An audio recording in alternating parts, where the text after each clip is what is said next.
Hello everyone. ಎಲ್ಲರೂ fees pay ಮಾಡಿದ್ದೀರಾ ಅನ್ಕೊಳ್ತೀನಿ. So we will see how to download the admission order and reporting to college procedures ನೋಡೋಣ. ನಾನು previous ವಿಡಿಯೋನಲ್ಲಿ online payment ಮಾಡ್ಬೋದು ಅಂತ ಹೇಳಿದ್ದೆ. ಅದ್ರ ಬಗ್ಗೆ ಎಲ್ಲೂ ಇನ್ಫಾರ್ಮೇಷನ್ ಇಲ್ಲ. So it is better to do offline payment. ಬ್ಯಾಂಕಿಗೆ ಹೋಗಿ ಡೈರೆಕ್ಟಾಗಿ ಆಫ್ಲೈನ್ ಪೇಮೆಂಟೇ ಮಾಡಿ. ಸುಮ್ಮನೆ ಯಾಕೆ ರಿಸ್ಕ್ ಅಲ್ವಾ? And go to admissions, PGCET, first link choice entry fee payment. ಇಲ್ಲಿ details enter ಮಾಡಿ. Just a second, I'm entering details. So first ನಿಮ್ಮ PGCET number capture code ಹಾಕಿ enter ಮಾಡಿ. ಅದಾದ್ಮೇಲೆ ನೀವು application number ಹಾಕಬೇಕಾಗುತ್ತೆ. Application number, secret code as usual. Okay, so login ಆದಮೇಲೆ ನಿಮಗೆ ಈ ರೀತಿ ಡೀಟೇಲ್ಸ್ ಬರುತ್ತೆ. ಮುಂಚೆ ಬಂದು ಬರೀ ಡೌನ್ಲೋಡ್ ಚಲನ್ ಅಂತ ಇರುತ್ತಲ್ಲ, ಈಗ ನಾವು ಡೌನ್ಲೋಡ್ ಚಲನ್ ಮಾಡ್ಕೊಂಡಾದ್ಮೇಲೆ ಬ್ಯಾಂಕಿಗೆ ಹೋಗಿ ಪೇಮೆಂಟ್ ಮಾಡಿ. ಸೊ ನಾನು ನಿನ್ನೆ ವಿಡಿಯೋನಲ್ಲಿ ಹೇಳಿದ್ದೆ ನಿಮಗೆ, ನೀವು ಆನ್ಲೈನಲ್ಲಿ ಗೂಗಲ್ ಪೇನಲ್ಲೂ ಮಾಡ್ಬೋದು. ಅವ್ರು NEFT ಕೊಟ್ಟಿರ್ತಾರೆ, NEFT ನಂಬರ್, ಬೆನಿಫಿಷರಿ ನೇಮ್ ಮತ್ತು ಬೆನಿಫಿಷರಿ ಅಕೌಂಟ್ ನಂಬರ್ ಕೊಟ್ಟಿರ್ತಾರೆ. ಅದನ್ನು ಯೂಸ್ ಮಾಡಿಕೊಂಡು ನೀವು ಆನ್ಲೈನ್ ಪೇಮೆಂಟು ಸಹ ಮಾಡ್ಬೋದು ಅಂತ ಹೇಳಿದ್ದೆ. It is better not to do that. ಈಗಲೂ ನೀವು ಅದು ಮಾಡ್ಬೋದು, ತೊಂದರೆ ಇಲ್ಲ. ಮಾಡಿದ ಮೇಲೆ ನೀವು ನಿಮಗೆ ಒಂದು ಕನ್ಫರ್ಮೇಷನ್ ಬರುತ್ತಲ್ಲ, ಅದರಲ್ಲಿ ನಿಮ್ಗೆ ಇರುತ್ತೆ ರೆಫರೆನ್ಸ್ ನಂಬರ್, UTR ನಂಬರ್ ಅಂತ. ಅದು ನೀವು ಎಂಟರ್ ಮಾಡ್ಕೋಬೋದು. ಬಟ್ ಯಾಕೆ ರಿಸ್ಕ್ ಅಲ್ವಾ? Go to any bank. ನೀವು HDFC ಬ್ಯಾಂಕಿಗೆ ಹೋಗಬೇಕು ಅನ್ನೋ ಅವಶ್ಯಕತೆ ಇಲ್ಲ. Go to any bank. ನೀವು ಇದುವರೆಗೂ ಚಲನ್ ಡೌನ್ಲೋಡ್ ಮಾಡಿಲ್ಲ ಅಂದರೆ ನಿಮ್ಗೆ ಇವಾಗ ಇನ್ನೊಂದು ಬ್ಯಾಂಕ್ ಆಪ್ಷನ್ನು ಇದೆ. ಈಗ ನಿನ್ನೆವರೆಗೂ ಬಂದು ನಿಮಗೆ ಬ್ಯಾಂಕ್ ಆಫ್ ಬರೋಡಾ ಮತ್ತು HDFC ಬ್ಯಾಂಕ್ ಎರಡು ಮಾತ್ರ ಇತ್ತು. ಈಗ ಯೂನಿಯನ್ ಬ್ಯಾಂಕ್ ಆಫ್ ಇಂಡಿಯಾನು ಆ್ಯಡ್ ಮಾಡಿದ್ದಾರೆ. 3 ಬ್ಯಾಂಕ್ ಇದೆ, ಯಾವುದಾದ್ರೂ ಚೂಸ್ ಮಾಡಿ. ನೀವು ಆ ಬ್ಯಾಂಕಿಗೆ ಹೋಗಬೇಕು ಅಂತಿಲ್ಲ, ನೀವು ಯಾವ ಬ್ಯಾಂಕಿಗೆ ಬೇಕಾದರೂ ಹೋಗ್ಬೋದು. ನಿಮಗೆ ಮನೆಗೆ ಹತ್ತಿರ ಯಾವ ಬ್ಯಾಂಕ್ ಇದೆಯೋ ಆ ಬ್ಯಾಂಕಿಗೆ ಹೋಗಿ ನೀವು ಆ ಚಲನ್ನ ಕೊಟ್ಟು ಪೇಮೆಂಟ್ ಮಾಡಿ ಇದನ್ನು ತೊಗೊಂಡು ಬನ್ನಿ. ಆ ರೆಸಿಟ್ ಏನು ಕೊಡ್ತಾರೆ ಅವರು, ಬ್ಯಾಂಕ್ ಕಾಪಿ ಒಂದು ಅವ್ರು ಇಟ್ಕೊಂಡು, ಸ್ಟೂಡೆಂಟ್ ಕಾಪಿ, ಕಾಲೇಜ್ ಕಾಪಿ ಎರಡು ನಿಮ್ಮ ಕೈಗೆ ಕೊಡ್ತಾರೆ. ಅವ್ರ ಸೀಲ್ ಆ್ಯಂಡ್ ಸಿಗ್ನೇಚರ್ ಇರುತ್ತೆ, ಅದನ್ನು ತೊಗೊಂಡು ಬನ್ನಿ. ನೀವು ಅಲ್ಲಿ 3 ಬ್ಯಾಂಕ್ ಹೆಸರಿದೆ ನೋಡಿ, HDFC ಮತ್ತು what is that, union bank ಮತ್ತು ಬ್ಯಾಂಕ್ ಆಫ್ ಬರೋಡಾ. ಆ ಬ್ಯಾಂಕ್ಸಲ್ಲೇ ಹೋಗಿ ಪೇ ಮಾಡಿದ್ರೆ ನಿಮಗೆ 1 to 2 hours, 1 hour ಒಳಗಡೆ ಅಪ್ಡೇಟ್ ಆಗುತ್ತೆ. ಸಪೋಸ್ ನೀವು ಬೇರೆ ಬ್ಯಾಂಕಲ್ಲಿ ಪೇ ಮಾಡಿದ್ರೆ ಒಂದು 2-3 hours ಆಗ್ಬೋದು. But nothing to panic. ಎಲ್ಲೂ ಹೋಗಲ್ಲ, ನಿಮ್ಮ ದುಡ್ಡು ನೀವು ಪೇ ಮಾಡಿರೋದು ಐ ಮೀನ್ ಬಂದೇ ಬರುತ್ತೆ. ಅದು ಕನ್ಫರ್ಮೇಷನ್. ಜಸ್ಟ್ ವೆಯ್ಟ್ ಮಾಡಿ. ಪೇಮೆಂಟ್ ಮಾಡಿ ಬಂದಮೇಲೆ ವೆಯ್ಟ್ ಮಾಡಿ. ಮೇ ಬಿ 3 hours ವೆಯ್ಟ್ ಮಾಡಿ, ಆಮೇಲೆ ನಿಮಗೆ ಅಪ್ಡೇಟ್ ಆಗುತ್ತೆ.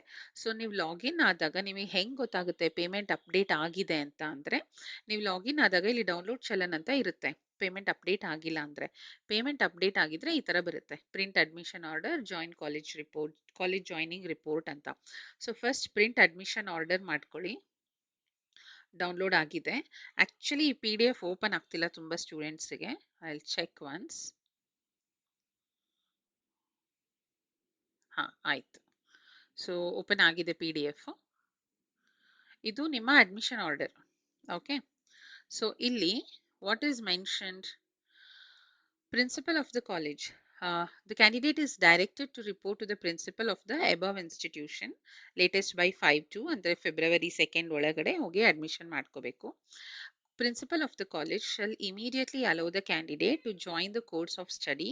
In the event of refusal, candidate may approach the jurisdictional deputy commissioner for enforcement of the admission order issued by KA in accordance with some rule they have mentioned. This admission order is subject to Rule 13, 15 of admission rule something. So whenever a candidate wishes to leave or cancel the seat selected from KA because he or she has other opportunities for educational professional courses, then such candidate has to surrender the seat allotted by KA to KA only by surrendering this allotment order. In case a candidate fails to do so, it is tantamount to seat blocking. As this is subsidized government quota seat, there are other equally eligible meritorious candidates in the merit queue who should have secured this seat. Fee collected by KA will be transferred to concerned college after final admission process. Anyways, so idu nimma admission order. Okay. ಈ admission ಆರ್ಡರ್‌ನ ನೀವು ತಗೊಂಡೋಗಿ. ನಾನು complete admission order ತೋರಿಸ್ತಿಲ್ಲ. It is details of some student. I don't want to put all the details in front of you people. So ನಾನು complete admission order ತೋರಿಸ್ತಿಲ್ಲ. ಇದು ಬಂದು 1 ಪೇಜ್ ಅಷ್ಟೇ. 1 ಪೇಜ್ ಪ್ರಿಂಟ್ ಔಟ್ ಇದೆ.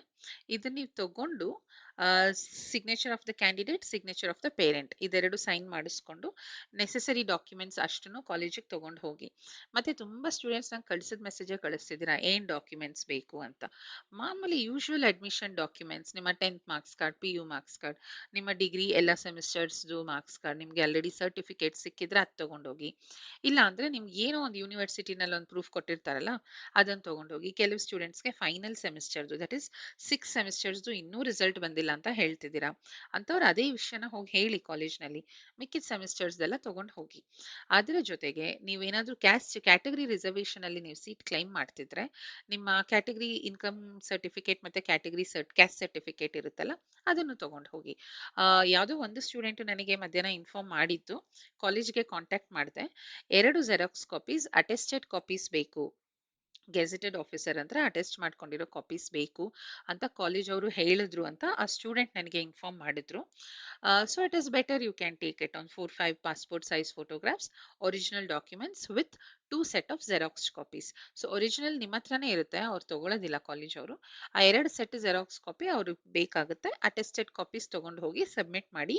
ಕಾಲೇಜ್ ಅವ್ರು ಎಷ್ಟು fees pay ಮಾಡಿ ಕೇಳ್ತಾರೋ ಅಷ್ಟು ಪೇಮೆಂಟ್ ಮಾಡಿಬಿಟ್ಟು ಮುಗಿಯುತ್ತೆ. ಅದು ನಿಮ್ಮ admission order. Okay. So admission order ತಗೊಂಡೋಗಿ ಕಾಲೇಜ್ಗೆ ಪೇಮೆಂಟ್ ಮಾಡಿದ ಮೇಲೆ ನೀವು ಮತ್ತೆ ಈ ಆಪ್ಷನ್ ಎಂಟ್ರಿಗೆ ಬಂದು ಇಲ್ಲಿ ನೀವು ಅಪ್ಡೇಟ್ ಮಾಡಬೇಕು. ಕಾಲೇಜ್ ಜಾಯ್ನಿಂಗ್ ರಿಪೋರ್ಟ್ ಅಂತ ಇದು ಬಂದು ನೀವು ಕಾಲೇಜ್ನಲ್ಲಿ ಅಡ್ಮಿಷನ್ ಮಾಡಿದ ಮೇಲೆ ಈ ಲಿಂಕಿಗೆ ಬಂದು ನೀವು ಅಪ್ಡೇಟ್ ಮಾಡಬೇಕು. ಅಲಾಟ್ಮೆಂಟ್ ರೌಂಡ್ ಸ್ಟ್ರೀಮ್ ಕಾಲೇಜ್ ಇದೆ. ಕೋರ್ಸ್ ಬಂದು master of computer application. Join in allotted college yes or no. Of course ನೀವು ಎಸ್ ಅಂತ ಸೆಲೆಕ್ಟ್ ಮಾಡಬೇಕು. ಡೇಟ್ ಆಫ್ ಜಾಯ್ನಿಂಗ್ ಯಾವತ್ತು ಜಾಯಿನ್ ಆಗ್ತಿರೋ ಆ ಡೇಟ್ ಹಾಕಿ. Did you pay additional money or fees at the college for your admission? Yes ಅಂತ ಹಾಕಿ ಎಷ್ಟು ಅಮೌಂಟ್ ಪೇ ಮಾಡಿದ್ರು ಅದನ್ನ ಇಲ್ಲಿ ಮೆನ್ಷನ್ ಮಾಡಿ. ಇದು ಬಂದು this information is collected in public interest in response to innumerable complaints from parents on the additional money being collected by the colleges, which is not permissible under any rules. KA will collect and transfer this information to the appropriate jurisdictional agencies for further action. So ಇದು ನಾನು ಮುಂಚೆ ಒಂದು ವಿಡಿಯೋನಲ್ಲೂ ಹೇಳಿದ್ದೆ. ಕೆಎಗೆ ನೀವೇನು fees pay ಮಾಡ್ತೀರೋ ಅಷ್ಟೇ, actually ಕಾಲೇಜಿಗೆ ಏನು ಪೇ ಮಾಡೋ ಅಷ್ಟಿಲ್ಲ. ಬಟ್ ಕೆಲವು ಕಾಲೇಜಸ್ ಮುಂಚೆ ಬಂದು ಲೈಕ್ ಒಂದು 7-8 ಇಯರ್ಸ್ ಮುಂಚೆ ಎಲ್ಲ ಕಾಲೇಜಸ್ ಅವರು ಅಡಿಷನಲ್ ಫೀಸ್ ಚಾರ್ಜ್ ಮಾಡ್ತಿರ್ಲಿಲ್ಲ. ಕೆಲವು ಕಾಲೇಜಸ್ ಮಾತ್ರ ಒಂದು 20-25,000, ಕೆಲವು ಕಾಲೇಜಸ್ ಬರೀ 15,000 ಈ ರೀತಿ ಚಾರ್ಜ್ ಮಾಡ್ತಿದ್ರು. ಇವಾಗ ಏನಾಗಿದೆ, ಎಲ್ಲ ಕಾಲೇಜ್ ಅವರು ಚಾರ್ಜ್ ಮಾಡ್ತಾರೆ and it is gone to lakhs. ಇದು ಆಕ್ಚುಲಿ ನೀವು ಕಾಲೇಜ್ ಅವ್ರು ಹೇಳ್ತಾರೆ ನಿಮ್ಗೆ ಏನು, ಇದನ್ನ ಕಾಲೇಜ್ ಅವ್ರ ಹತ್ರ ಕೇಳಿ, ಮರೀದಿರಾ. ಕಾಲೇಜ್ ಅಡ್ಮಿಷನ್ಗೆ ಹೋಗ್ಬೇಕಾದ್ರೆ ಇದನ್ನ ಕಾಲೇಜ್ ಅವ್ರ ಹತ್ರ ಕೇಳಿ. ಅದೇನದು ಕಾಲೇಜ್ ರಿಪೋರ್ಟಿಂಗ್ ಕನ್ಫರ್ಮೇಶನ್ ಅಲ್ಲಿ ಈ ಆಪ್ಷನ್ ಇದೆ, have you paid additional fees ಅಂತ and then how much you have paid ಅಂತ, ವಾಟ್ ಶುಡ್ ವಿ ಎಂಟರ್ ಅಂತ ಕಾಲೇಜ್ ಅವ್ರನ್ನ ಕೇಳ್ಕೊಂಡು ಅದಕ್ಕೆ ಪ್ರಕಾರ ನೀವು ಎಂಟರ್ ಮಾಡಿ ಇಲ್ಲಿ ನೀವು ಸಬ್ಮಿಟ್ ಮಾಡಬೇಕು.